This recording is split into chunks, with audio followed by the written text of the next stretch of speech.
आज की वीडियो में हम बात करेंगे डेटा को हम एडिट किस तरह कर सकते हैं CRUD ऑपरेशन में ASP.NET के टॉपिक में।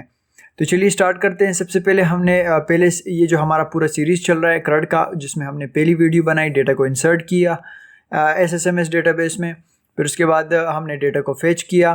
फिर तीसरा टॉपिक हमारा था जिसमें हमने डेटा को डिलीट किया। आज की वीडियो में हम करेंगे डेटा को एडिट हम किस तरह कर सकते हैं, जो मोस्ट इंपॉर्टेंट टॉपिक है। तो चलिए स्टार्ट करते हैं। अगर आपने अभी तक हमारे चैनल को सब्सक्राइब नहीं किया तो प्लीज़ चैनल को सब्सक्राइब करें और वीडियो को लाइक, शेयर और कमेंट ज़रूर करें ताकि मुझे रिस्पांस मिले कि आप लोग सीख रहे हैं। तो इसके बाद हम क्या करेंगे, अपने कोड में जाएंगे विजुअल स्टूडियो के, और जो कोड हमारा स्टार्ट है आउटपुट उसको हम क्लोज करेंगे, क्योंकि ये जब स्टार्ट कोड होता है तो सर्वर में आप चेंजेस नहीं कर सकते। तो इसके बाद हम क्या करेंगे, सबसे पहले हम कंट्रोलर में जाएंगे और इसके लिए भी हम एक, जैसे हमने बनाया डेटा इंसर्ट के लिए एक फंक्शन बनाया, रीड के लिए बनाया, डिलीट के लिए बनाया, अब हम एडिट के लिए बनाएंगे। तो हम यूज़ करेंगे पब्लिक एक्सेस मॉडिफायर और उसको हम नेम देंगे एक्शन रिज़ल्ट। एक्शन रिज़ल्ट, अब इसको हमने नेम देना है तो नेम हम सिंपल देंगे, जैसे रीड का है, डिलीट का है, तो हम इसको कर देते हैं एडिट, ताकि हम बिल्कुल ईजी तरीके से, सिंपल तरीके से करेंगे ताकि हमें सही से समझ में आ जाए। उसके बाद पैरामीटर में हमने एक वेरिएबल बनाना है, तो उसकी डेटा टाइप जो यूज़ करेंगे इंट, और इसको हम नेम देंगे ID, क्योंकि उसको हम बाद में ID से ही उसको कॉल करवाएंगे। तो अब हम एक वेरिएबल बनाएंगे, var हम डेटा टाइप यूज़ करेंगे, और ये हमने यूज़ किया R for read, D for delete, और यह हम यूज़ करेंगे E फॉर एडिट।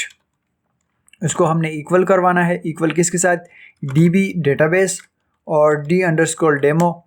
ये अगर आपने अभी तक ये वीडियोस नहीं देखी, जैसे हमने डेटा इंसर्ट किया, फिर उसके बाद हमने डेटा को रीड किया फेच, फिर उसके बाद डेटा को हमने डिलीट किया, तो आप वो वीडियोस लाजमी देखें ताकि आपको ये टॉपिक जो है वो बिल्कुल अच्छी तरह समझ आ जाए कि हम किस तरह स्टेप बाय स्टेप में कनेक्शन बनाते हैं, फिर उसके बाद रूट बनाते हैं, और फिर हम फंक्शंस, कंट्रोलर और पूरा ये सेटअप जो है प्रोसेस चलता रहेगा। तो ये हमारा D_डेमो हमारा टेबल का नाम आ गया। फिर उसके बाद फुल स्टॉप, फर्स्ट और default, small bracket open and close. अब हम यूज़ करेंगे ए इक्वल्स टू ग्रेटर देन और a.id। ये हम एक वेरिएबल बना रहे हैं, हम असाइन कर रहे हैं एक वेरिएबल, जो a.id हमारे जो है वो कॉलम का नाम है टेबल में, उसको हमने इक्वल करवाना है। ये जो हमने पैरामीटर में ID असाइन की है उसको हम यहाँ असाइन करेंगे। तो ये पूरा लाइन हमारा कंप्लीट। अब सेकेंड लाइन में हम क्या करेंगे, इफ़ की कंडीशन लगाएंगे कि अगर उसको ID न मिले तो वो क्या करेगा। Small bracket open and close, condition में हम क्या बनाएंगे, ई हमारे जो है वो हमने एक वेरिएबल बनाया है जिसको हमने यहाँ कॉल करवाया, उसको अगर कोई भी नल वैल्यू मिले तो वो क्या करेगा, रिटर्न टाइप वैल्यू हमें देगा। तो रिटर्न टाइप में क्या होगा, HTTP नॉट फाउंड, HTTPS नहीं है, HTTP नॉट फाउंड आपने कर देना है। तो ये आप नॉट फाउंड, और उसके बाद small bracket open and close, last में सेमीकोलन।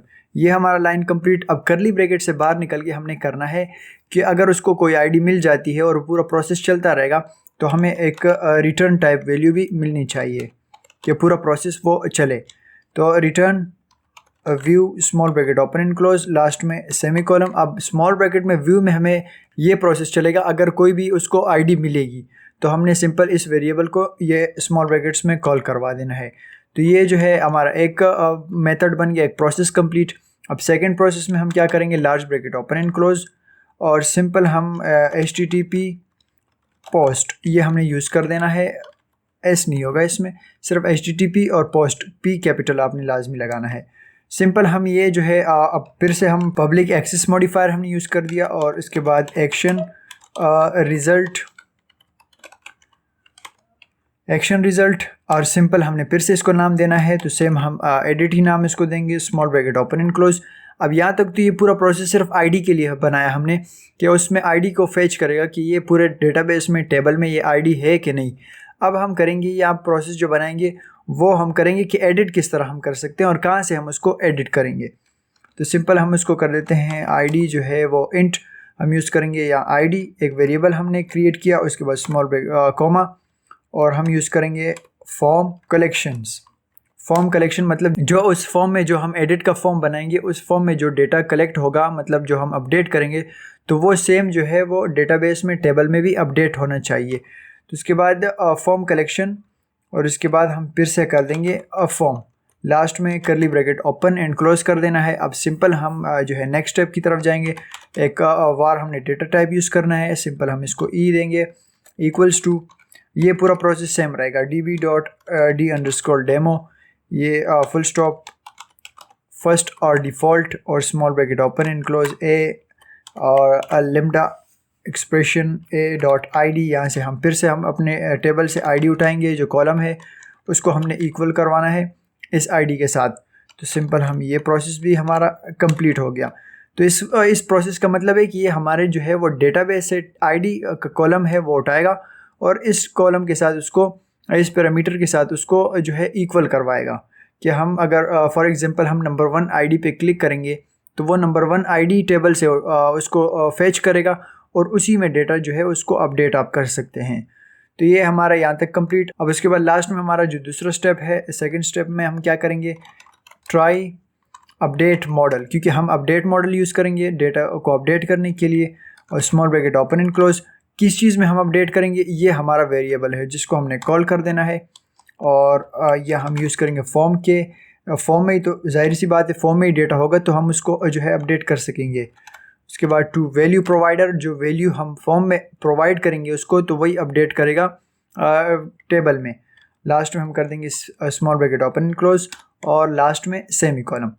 अब ये जो पूरा प्रोसेस कंप्लीट होने के बाद ये अगर अपडेट भी हो गए तो वो डेटाबेस में सेव भी होना चाहिए। तो सिंपल हम db.save changes small bracket open and close last में सेमी कॉलम। अब हमें ये सेव भी हो गया। अब हम चाहते हैं कि हमें रिटर्न टाइप भी मिले कि जैसे डेटा सेव हो जाए तो वो कहाँ शो होना चाहिए। तो हम चलते हैं उसको रीडायरेक्ट करवाएंगे, रिटर्न रीडायरेक्ट टू एक्शन।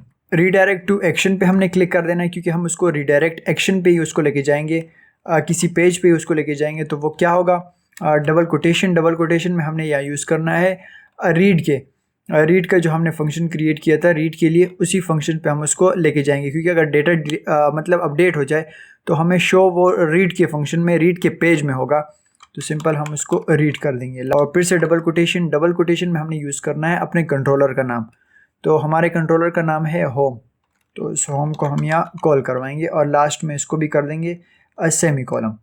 और ये करली ब्रैकेट्स भी क्लोज हो गई, ये इसका करली ब्रैकेट क्लोज और HTTP और ये इसका फंक्शन का एडिट का करली ब्रैकेट क्लोज हो गया। अब सिंपल हमारा जो नेक्स्ट स्टेप होगा इसके ऊपर हम एक पेज क्रिएट करेंगे एडिट के ऊपर। तो सिंपल आप इस एडिट के ऊपर भी कर सकते हैं और इस एडिट के ऊपर भी आप एक व्यू का पेज बना सकते हैं। तो सिंपल आपने राइट क्लिक करके एड व्यू के बटन पे आपने क्लिक कर लेना है और एडिट आपने इसी तरह छोड़ के एडिट पे आपने, तो ऐड पे आपने क्लिक कर लेना है। तो हमारा ये जो एडिट का पेज होगा वो क्रिएट होना स्टार्ट हो जाएगा। तो ये आप देख सकते हैं हमारा जो है वो एडिट का पेज भी क्रिएट हो चुका है। तो उसके बाद हम सिंपल क्या करेंगे, जो हमारा फॉर्म होगा, मेन फॉर्म जो हमने डेटा इंसर्ट करने के लिए बनाया था, तो सिंपल हम उसको पूरे कोड को कॉपी करेंगे साथ मॉडल के साथ, व्यू बैक टाइटल पूरा जो है A to Z कोड हम कॉपी करेंगे और एडिट के पेज में हम जाके Ctrl+A करके पेस्ट कर देंगे। तो ये जो पूरा फॉर्म है ये हमारा एडिट के पेज में भी आ चुका है। तो सिंपल हम इसमें करेंगे एडिट और ये इंडेक्स ही रहेगा और इसके बाद ये व्यू टाइटल, क्योंकि हमने टाइटल में भी शो करना है एडिट का, तो सिंपल हम इसको भी एडिट कर देंगे। अब हमारा नेक्स्ट स्टेप जो है वो इंडेक्स का, यहाँ से हम इंडेक्स हटा के कंट्रोलर में हमने फंक्शन बनाया था एडिट के लिए, तो सिंपल हम इसको भी एडिट कर देंगे। ये हमारे कंट्रोलर का नाम सेम रहेगा, होम फ्रॉम मेथड पोस्ट ही रहेगा, ये भी बिल्कुल सेम रहेगा। अब हमें एक और चीज़ करनी है, यहाँ हम यूज़ करेंगे रेजर सिंटेक्स के लिए @ का साइन, HTML.NT फोर्जरी टोकन, ये हम इसलिए यूज़ करते हैं क्योंकि हम अटैक से बचने के लिए इसको यूज़ करते हैं। लास्ट में हम कर देंगे small bracket open and close और @ का साइन HTML.hidden4। अब हम यहाँ एक और चीज़ यूज़ करेंगे hidden4, किस चीज़ से हम इसको हाइड करना चाह रहे हैं। एक हमने जो वेरिएबल बनाया ई कंट्रोलर में, उसको हमने यहाँ कॉल कर देना है। लास्ट में हम कर देंगे लिम्डा सिंबल और उसके बाद E.id। ये हमारे जो है वो टेबल, मतलब ये हमने एक हिडन इनपुट फील्ड ली जो शो नहीं होगी यहाँ फॉर्म में, लेकिन जो है उसी आईडी से हम उस डेटा को अपडेट कर सकते हैं, एडिट कर सकते हैं। तो ये हमने यहाँ तक कंप्लीट, तो ये फॉर्म का जो है ना पूरा प्रोसेस भी कंप्लीट हो ऑटोमेटिक। इसमें जो हमने कंट्रोलर में काम किया वो ऑटोमेटिक इस फर्स्ट नेम के अंदर जो डेटा हम फेच करेंगे, एडिट करेंगे, उसका डेटा यहाँ शो होगा, और लास्ट नेम के अंदर लास्ट नेम वाला, और ईमेल इनपुट फील्ड के अंदर ईमेल, एड्रेस के ईमेल इनपुट फील्ड के अंदर एड्रेस। तो सिंपल हम वैल्यू के अंदर उसको कर देंगे वैल्यू एडिट का, ताकि बटन पे हमें एडिट शो हो। सबमिट सेम रहेगा। यहाँ तक कंप्लीट। अब हम सिंपल जाएंगे अपने जो हमने डेटा फेच किया है, जहाँ हमने डिलीट का बटन लगाया था, सिंपल हम उसमें यहाँ जो है वो एक एडिट का बटन भी ऐड करवाएंगे। तो वो कैसे ऐड करवाएंगे, सिंपल इस बटन को हमने कॉपी कर देना है, और यहाँ हम इस बटन के साथ टेबल डेटा के अंदर ही हम इसको ऐड करवा देंगे। तो अब चेंजेस इसमें क्या करेंगे, URL एक्शन सेम रहेगा। यहाँ डिलीट का हमने फंक्शन कंट्रोलर के अंदर हमने यूज़ किया था, तो हम यहाँ एडिट का जो है वो यूज़ करेंगे, क्योंकि हमने इस बटन के ऊपर इसको एडिट करना है। तो इसके बाद डेंजर रहेगा, और इसको हम कर देंगे एडिट को सक्सेस। या बटन हमने कलर भी चेंज कर दिया, और डिलीट के अंदर हम डिलीट का टेक्स्ट चेंज करके इसको हम कर देते हैं एडिट का। इसको हम अब स्टार्ट करेंगे। तो स्टार्ट हम इंडेक्स के पेज पे करेंगे। सिंपल हम क्रोम के जो है उसको स्टार्ट कर देंगे क्रोम ब्राउज़र पे, और थोड़ा सा हमने वेट करना है जैसे स्टार्ट हो जाए, फिर हम वही से स्टार्ट करेंगे। तो आप देख सकते हैं ये जो हमारा फॉर्म है ये शो हो चुका है, और रीड का भी शो हो चुका है, और एडिट का बटन भी यहाँ आ चुका है। अब हम क्या करेंगे, सिंपल इसमें एक डेटा इंसर्ट करवाएंगे। तो सबसे पहले हम इसको कर देते हैं जॉन, और सेकंड लास्ट नेम जो है इसको स्मिथ, और ईमेल को डाल देते हैं, और एड्रेस को, ताकि आपको प्रूफ नज़र आए कि हम डेटा पूरा क्रड का ऑपरेशन किस तरह कर सकते हैं। एड्रेस को हम यहाँ एड्रेस कर देंगे। तो ये हमारा जो एक फॉर्म है ये फिल हो चुका है। जैसे हम साइन अप पे क्लिक करेंगे तो हमारा डेटा जो है वो स्टोर हो चुका है। अब हम रीड के जो है वो पेज पे जाएंगे, तो आप देख सकते हैं जॉन स्मिथ ये जो है डेटा यहाँ फेच हो चुका है। तो अब हम इसमें क्या करेंगे, नंबर 1 डेटा को डिलीट करवाएंगे। तो जैसे हमने डिलीट के बटन पे, मतलब डिलीट का क्रड भी काम कर रहा है। फिर उसके बाद लास्ट जो है एडिट का रह गया। तो जैसे हमने एडिट के बटन पे क्लिक किया, तो आप देख सकते हैं एडिट का पेज जो है वो खुल चुका है। Edit first name, last name, email, address. अब हम चाहते हैं कि हम जॉन की जगह पे हम कर देते हैं मिक, ये हमने एक नाम रखा, और ईमेल भी हम इसका चेंज करना चाह रहे हैं mick@gmail.com, और मेन स्ट्रीट की जगह पे हम कर देते हैं सेंटर स्ट्रीट।